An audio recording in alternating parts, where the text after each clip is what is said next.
Oi, gente, tudo bem? Meu nome é Júlio Viana, sou repórter sênior da editoria de internacional aqui da agência CMA.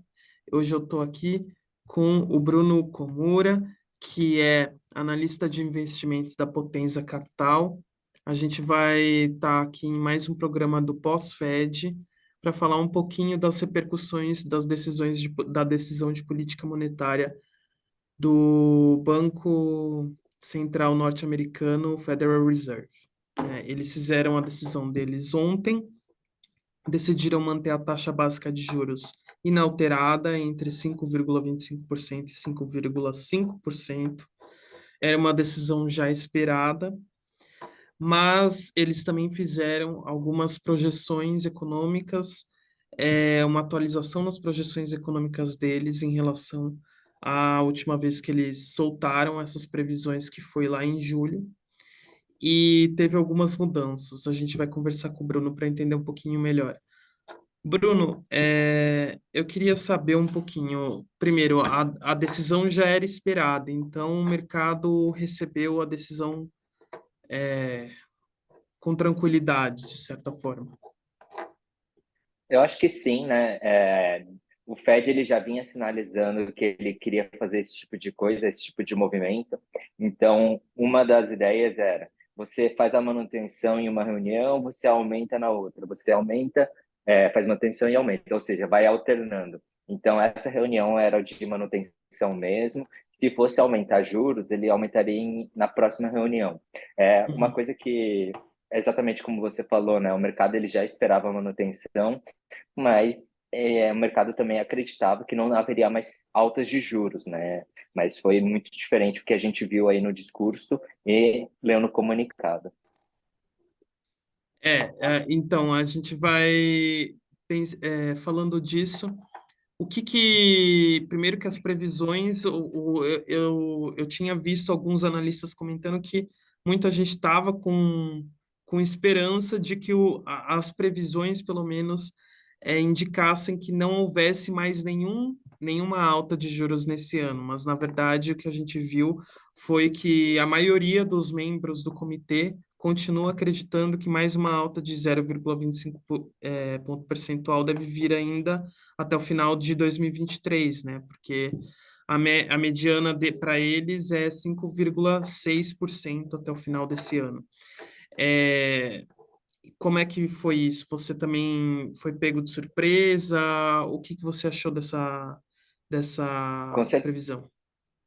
com certeza, né?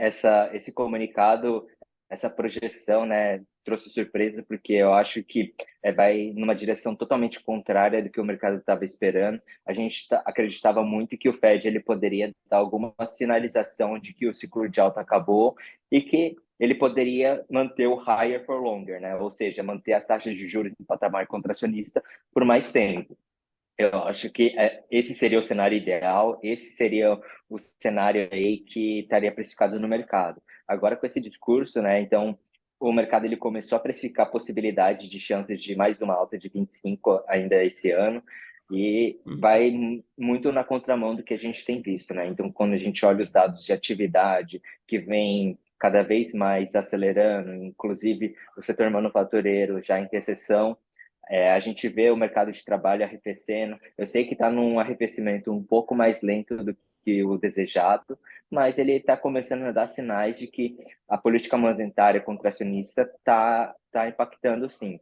Então, a gente acha aí que a gente pode ter uma mudança na taxa de desemprego mais para o final do ano. A gente pode, talvez, a gente vai ver uma estabilização e, quem sabe, um aumento aí no começo do ano que vem. Então, tudo parece estar caminhando na direção correta. Eu acho que não precisaria mais aumentar, mas o discurso eu acho que serve um pouco para alinhar as expectativas do mercado. O mercado está ficando cada vez mais otimista e a gente entende, né, que se o Fed ele dá uma mensagem mais clara de que acabou o ciclo de alta, o mercado já começa até a pensar no corte de juros, poderia até adiantar, né? Então, a ideia antes era de que começasse a cortar juros em meados do segundo trimestre do ano que vem, mas se ele desse uma mensagem mais otimista, talvez poderia ser adiantado para primeiro trimestre, alguma coisa assim muito fora da realidade, dado que tudo bem, a gente vê que tá tendo reflexos, mas ainda o trabalho não acabou, né?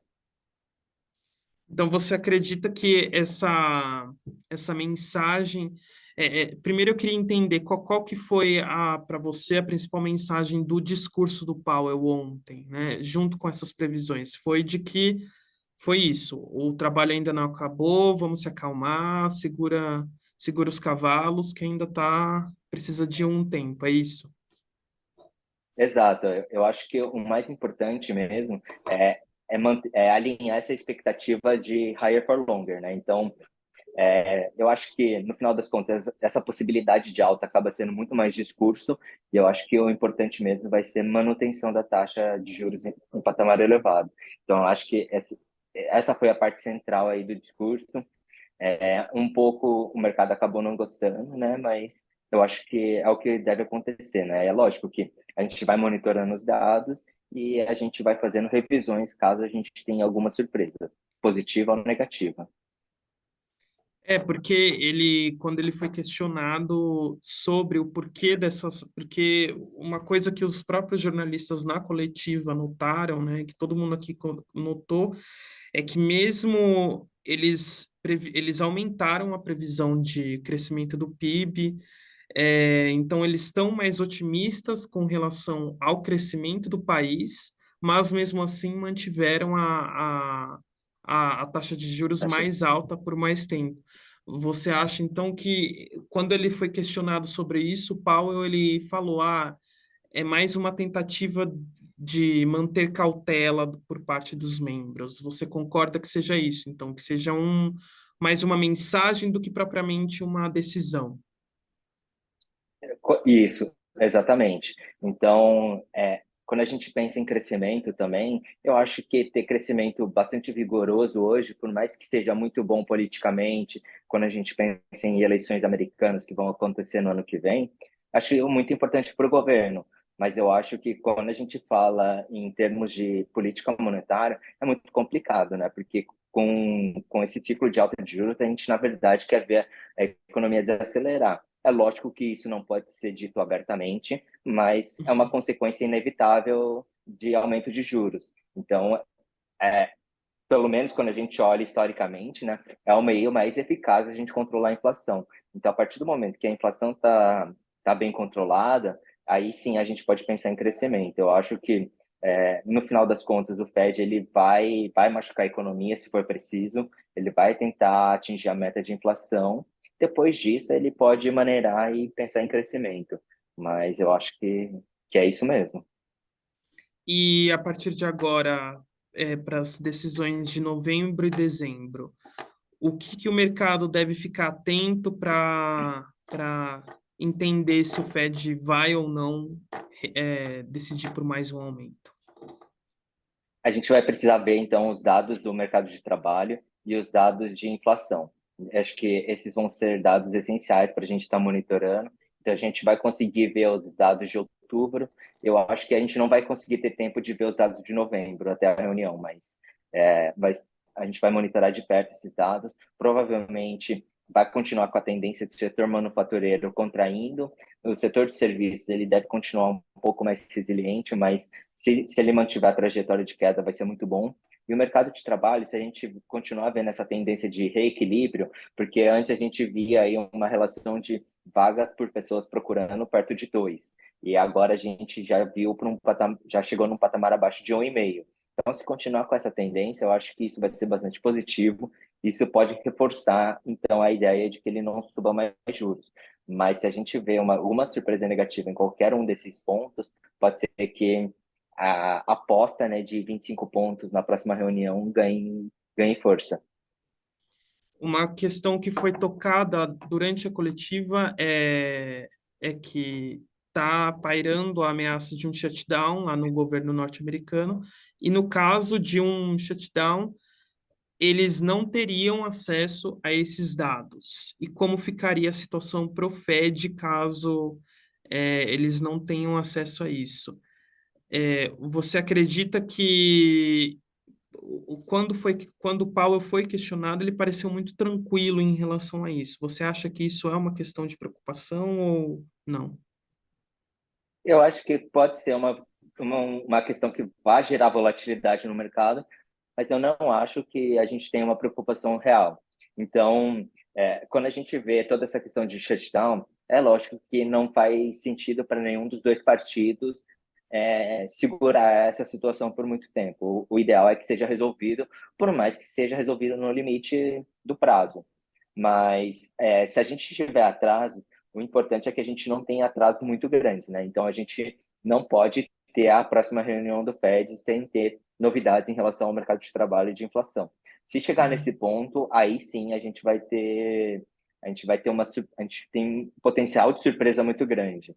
Então, eu acho que isso vai causar muita volatilidade, mas não é o que a gente acha que vai acontecer. uhum. Classicamente eles seguram até o limite e um dos dois acaba cedendo e tudo se resolve. Exato. Enfim, eu queria te agradecer, Bruno, por mais uma vez pelo seu tempo aqui com a gente, por esclarecer as nossas questões. E queria agradecer quem está assistindo, relembrar vocês que o programa pós-FED, assim como o pré-FED, é uma constante aqui no nosso canal da Agência CMA. Para acompanhar, basta estar aí inscrito no canal, no nosso canal no YouTube, clicar no sininho para receber as notificações. E é isso. Muito obrigado, viu, Bruno? Obrigado, pessoal. Obrigado, Júlio.